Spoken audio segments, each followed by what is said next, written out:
The following was recorded in front of a live studio audience at the Studio 21 Podcast Cafe. This is the United Podcast Network.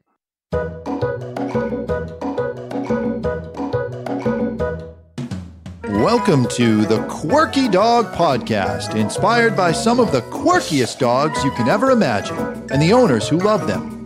This podcast is brought to you by the quirky couple themselves, Scott and Jess Williams. Their aim is to educate and entertain. Here's Scott and Jess. Welcome, guys, and happy Wednesday. Today's topic is don't get a dog. May sound a little shocking, but let us just work through it with you. But first, we're going to start with the quirky tip of the day. That's my cue. All right, it is hotspot season, my friends. Chrissy, did you get that picture? Okay, Chrissy's going to pull up the picture. We're going to talk about hotspots first. It is hotspot season. It is hot, okay? It is humid. Hotspots develop from a variety of reasons. Maybe you have a German Shepherd with really thick hair and he's getting, he's biting at his hip. Maybe your dog wore an e-collar and he went swimming and then there was moisture that developed. It could be a flat collar. It doesn't matter about e-collar. Anytime there's moisture, bacteria, anything else developing, a hot spot can occur. My go-to favorite hot spot stuff, you can get on Amazon. It's the Vet's Best Hot Spot Spray. I believe it's up now. Chrissy's like magic. She can put that there and I can be here. She's like a little fairy. It's so great.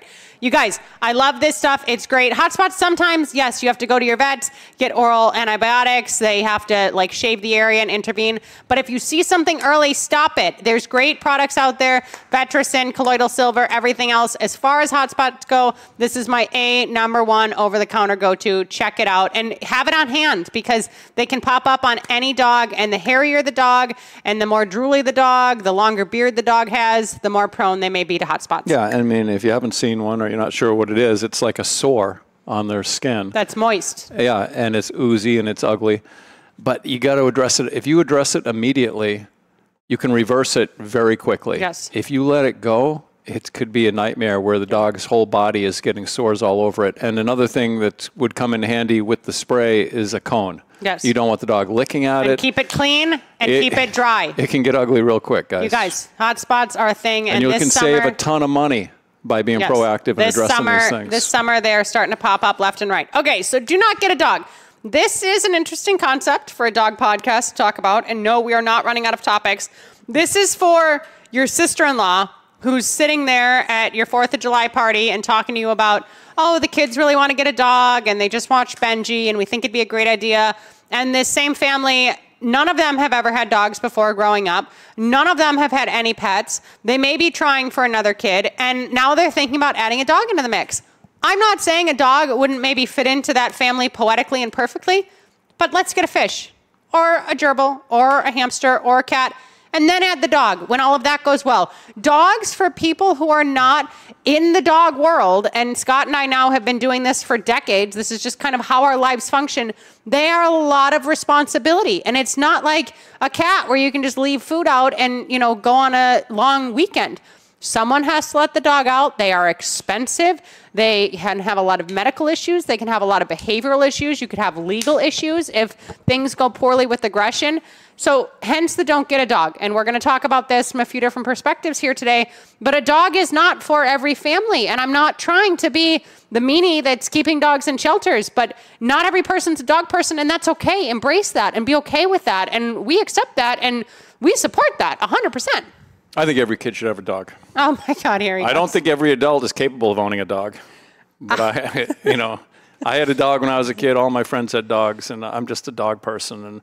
And I know the world is different now. Don't and get a dog. I'm just going to be the counter. I'm going to counter her on this. But no, really, it is a lot of responsibility, and I'll try and get on board with this topic. But I just like having dogs. Damn it, I'm having a hard time saying don't get a dog. I like Jesus having dogs Christ. too, and I don't think that you should never get a dog. I just don't think it's the best first move for a young family, especially with 2 adult family members who are not very proficient in dogs, or maybe they grew up with, what is a good example of something they grew up with? Their mother was a breeder of Shiba Inus, and now they, want to get a working line Malinois for their family. Like you kind of have to be in the same headspace. Or they were hounds growing up, but the kids want to get a freaking golden doodle that's 80 pounds.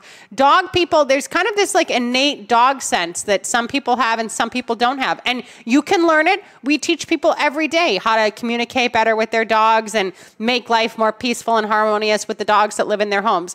But I can tell you, there are certain times where we leave a class or we do a boot camp return, and it doesn't happen that often, but we just say, that's not the right dog for the house. And then we kind of like troubleshoot what would be, and we can't come up with one. No, so there are certain situations where it's not a good idea. And don't feel bad about that. Don't feel like this pressure. But just because the kids think it's really cool to get a dog because they saw one on TV, okay, no problem. Let's foster a dog. Interesting concept. Go to the shelter, bring a dog home, see how involved the damn kids want to be after the first 5 days that the dog is there. Are they out in the yard cleaning up the poop? Are they feeding the dog? Are they doing these things? And Scott and I probably both were very much on the spectrum as kids, so we really connected with dogs, and we became, who we are because of dogs, and that can be a good outlet for certain kids. Kids all do not want to be sitting there and training their dog to do tricks and taking them for walks and dedicating time to their dog and grooming them and feeding them and everything else. And not that that necessarily needs to be the kid's responsibility, but if a kid wants a dog and we're getting a dog for the kid, let's make sure that they enjoy that interaction and that back and forth before we make a commitment, because a dog is a long commitment, you guys. Best case scenario, this thing is with you for almost 20 years. That's 2 decades. A lot of people haven't even been with their spouses for that long. Like, make sure you're making the right decision before you commit to this. Well, I would say quite often it's not the right time to get a dog. And if one of the, and when you get a dog for your kids, just know you're getting the dog. It's your responsibility. You can't expect a child to take on these responsibilities that go along with owning a dog. That doesn't mean that you can't get their ass out and make them pick up dog poop in the yard. I mean, I think the kids should have chores, and I think that's one of them. But if both parents are working outside of the house, and maybe there's a nanny, it's not the nanny's job to raise that friggin' dog and pick up the poop in that house of that dog. I can think of like literally right now, like flashing through my mind, like 20 nannies over the years where like, yeah, it's just like the people get a dog and it's just like, well, you take care of the kids, so take care of the dog. And like, the nanny didn't want to get a dog. The nanny doesn't own dogs. Yeah, like I literally, you talking about the nanny, like I'm just seeing that go through my mind of these nannies being like, I'm here to take care of the kids. Like, this is not a kid. This is a dog. It's a separate thing. And the other thing about a dog is ideally it's bonding with its family members. Ideally, the nanny is not dealing with it. And yes, there's daycares. And yes, there's dog walkers. And yes, there's dog trainers and everything else. But this is a heavy financial investment. Our friend Sriharsa. From the money, it's not about the money. It is also, I do want to prep people that vet bills and everything else can be expensive. Training should be expensive. Our friend Sriharsa that was on the podcast, I don't even know when it was or how long ago it was. We drank champagne and we drank cigars, and it was one of our most loved podcasts ever. He was a great guest. He talks about getting his next puppy, and he says it's like having a college education tuition laid out, which that's a little excessive. That's more money than most people will budget for it. But like literally, you guys, it is not just the price of the puppy. These vet bills, this maintenance, boarding the dog while you're away, it all adds up. And it's a lot more expensive now today than it was when your parents had a dog when you were a kid. I can promise you that. The costs the last 10 years have gone up astronomically. It's crazy. Well, I will say there's a segment of the population, and it's a pretty good sized segment, that have more money than time. So they want now to get a German Shepherd to complete this picture of the home, the kids, the white picket fence, and we should have this dog that is going to protect our home and all this stuff. And you can drop $4,000 on a German Shepherd puppy with the blink of an eye. But if you have a nanny that's taking care of that, like if you have the nanny that is also like your personal assistant, and I have a lady now that that's paid for me to go see them in Boston. I've not talked with any owners. It's the nanny who's setting up me to come out there, and I said I need to meet with the owners, and I don't want to work with a third party because in the past it's happened, and the nanny's like, I said to the nanny, listen, I don't want to get involved with you because you're not part of the family. Oh, no, I'm not going anywhere. And it was the second class. The nanny had quit. Another person shows up with the dog, and it's like... Where are you going with this $4,000 German Shepherd and the nanny? Because you need to have time. It's a time thing. They require a lot of time. Anyone can throw money. You need to have personal time. And you need to have the personal desire. If you don't have the personal desire to freaking train your German Shepherd and groom your German Shepherd, I get it. I do not fault you for that at all. But make sure everyone is on board with expectations. All right, let's go to break super quick. When we get back, we're going to talk Yetta dogs even more. Want to keep up with all the latest from the Quirky Dog podcast like me and Murphy here? Then make sure you head on over to the YouTube channel and subscribe. Or if you prefer to listen to the madness, go on over to iTunes or Spotify and follow the Quirky Dog podcast. And hey, while you're there, leave a rating and review and let them know what you think of the show. Until then, keep it quirky. Okay, so dogs are expensive, dogs are time consuming, dogs can cause stress. Dogs also can cause heartache. You guys, there is nothing worse than getting a dog for your family and then 6 months in realizing Having to get rid of it. Have this dog. We can't own this dog.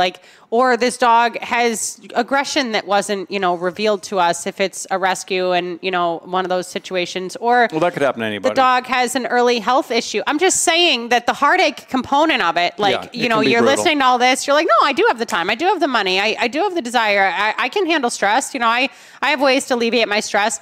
The heartache of the animal sitch is next level. And it's really hard to describe until you go through it. And I'm not saying, true love is the same way, right? It's not that heartache isn't worth it, but it's just a component that you may not consider and you may not realize. And, we have some really cherished and loved dogs right now. And I just think to myself, oh my God, she just turned 13 and oh my God, Chew's just going to turn 12. It's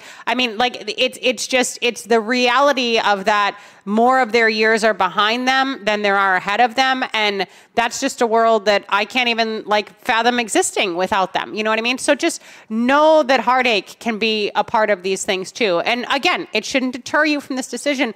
I just want you to have all your cards on the table before you make this decision, because ideally you're committing to the dog. You get a puppy from a breeder, you're committing to that dog. You get a puppy from the rescue.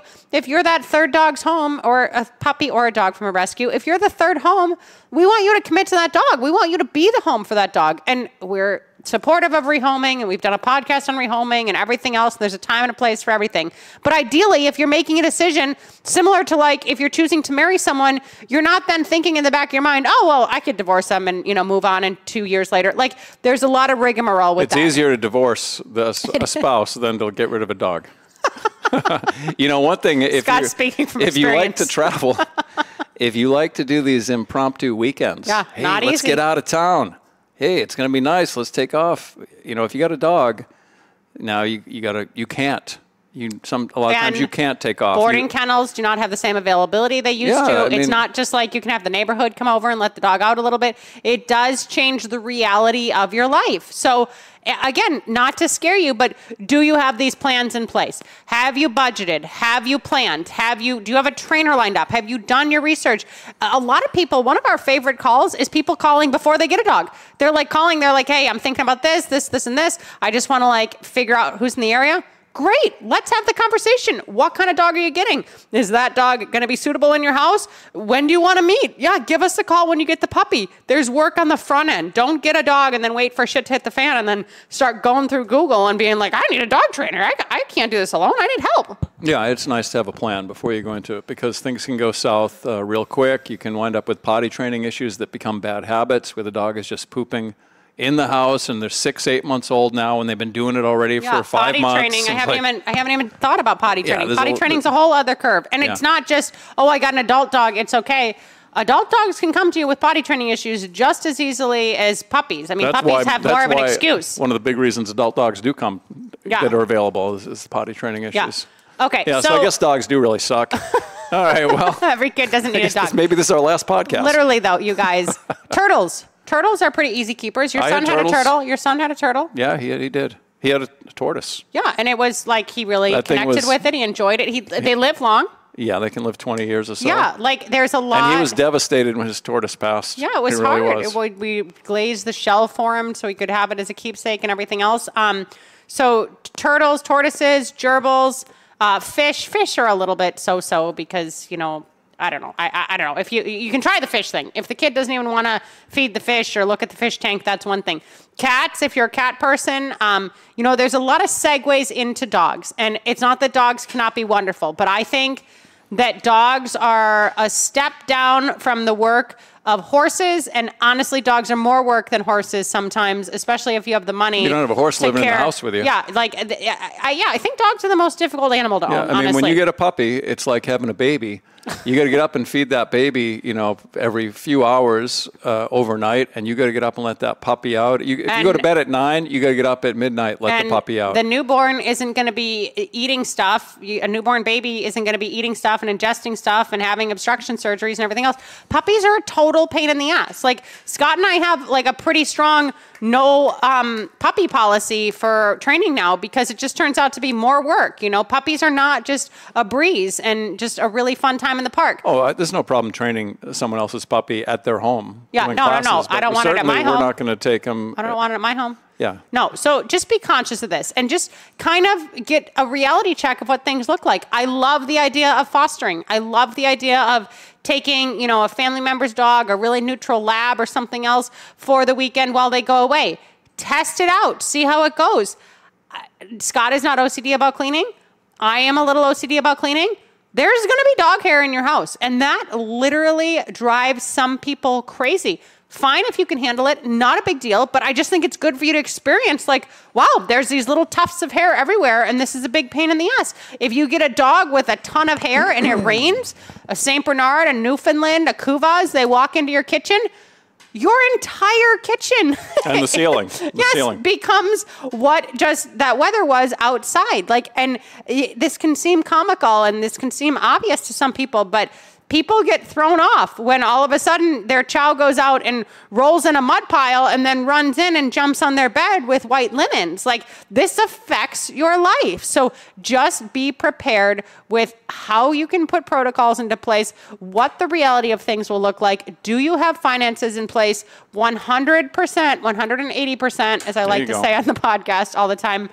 Get dog insurance with whatever rescue or whatever puppy comes into your home. Get them insured from the moment they get there. There's a lot of controversy about dog insurance, and if it's good, bad, or ugly. We will never bring another dog into our home again without it. We will probably do a follow-up podcast episode on insurance with maybe Embrace again or another company or something else, but I want to stress that a lot, that it's a good thing to consider. Research your own policies. Just don't go with what the vet offers in-house.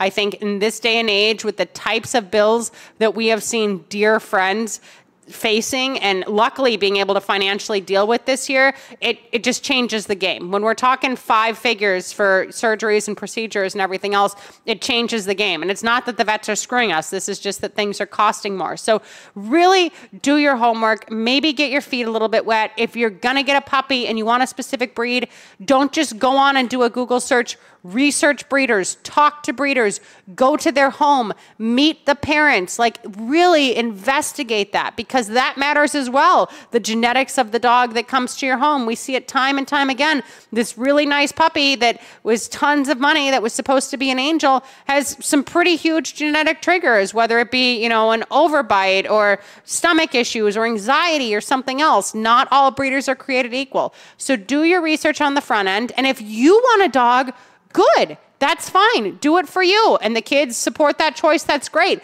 If the kids are just putting something in your head and you think, oh, the dog will be the easy fix for my marriage, for my kids' behavioral issues, for my stress, you know, I'll be able to walk the dog in the morning and everything will get better. That might not be the case. It actually may make your life harder and things worse. So just be conscious of this decision. Yeah. And if you're thinking about a giant breed, I mean, that's like double the responsibility, double the pleasure, double the fun, double the medical. Yes. I remember when I was getting the English Mastiff, I wanted to get that particular breed because they're really supposed to be stable, good dogs with kids. And the dog I got turned out to be exactly what an English Mastiff should be. But after a couple of years, the dog didn't go on as many little outings with us as I originally hoped that it would, because the dog was so big. Like getting that dog in the car, a 150-pound dog. With three kids. Yeah. It's like, do we want to take the dog? And most people that get giant breeds wind up buying vehicles specifically for the dog. I remember there was a couple that had Great Danes. They had a van. The van had mattresses in the back of the van, so these dogs could climb in there and lay out on the mattresses, and everything in their house was like that. They had like a twin mattress over on the floor in the living room for the dogs to lay on. You better have a lot of space in your home. Yeah. And we're not saying that tiny dogs are easy either. Nothing is an easy go. And if you want a dog, and again, it may be just a right timing thing. It could be a stepping stone process. We did the tortoise thing. It worked out great. We did the gerbil. It worked out great. The dog completed our family puzzle. We've never been happier. That could be the case. And you could get a dog tomorrow. But make sure you know what you're getting yourself into, and it is not a light decision to make. A dog is a long-term commitment. And we see it time and time again with clients. They can cause a lot of stress and consternation. One thing I do want to add is that dogs today are a lot more responsibility than dogs 50 years ago. When I was a kid and all my friends had dogs and we had a dog, they were like running around the neighborhood. It was a different lifestyle. Dogs got hit by cars. People would go get another one. They, like people weren't spending a lot of money on dogs, but all the kids had dogs. And dogs didn't have all the same genetic issues or anything else. And they were overall healthier. Yeah. But I mean, nowadays you're not just going to let your dog out the back door to roam around the neighborhood and then he comes back at dinner time. That's not, and yes, in the 60s and 70s, that was the case. And if you grew up then thinking, well, that's what it's like having a dog, it's very different now. Yeah. It's very different. Yeah. So, all right. You guys, thank you so much for joining us. I hope we talked you or someone out of getting a dog. We probably didn't talk you out of getting a dog if you're a current listener on this podcast, but maybe we helped someone else make their decision. If you need anything from us, you can reach us at studio@thequirkydog.com. We do see in-person clients from Portland, Maine to Boston, Massachusetts to Manchester, New Hampshire. Thank you for your support and joining us once again here today. And in the meantime, keep it quirky. Bye, guys. The views and opinions expressed by the hosts, guests, or callers of this program do not necessarily reflect the opinions of the Studio 21 Podcast Cafe, the United Podcast Network, its partners, or affiliates.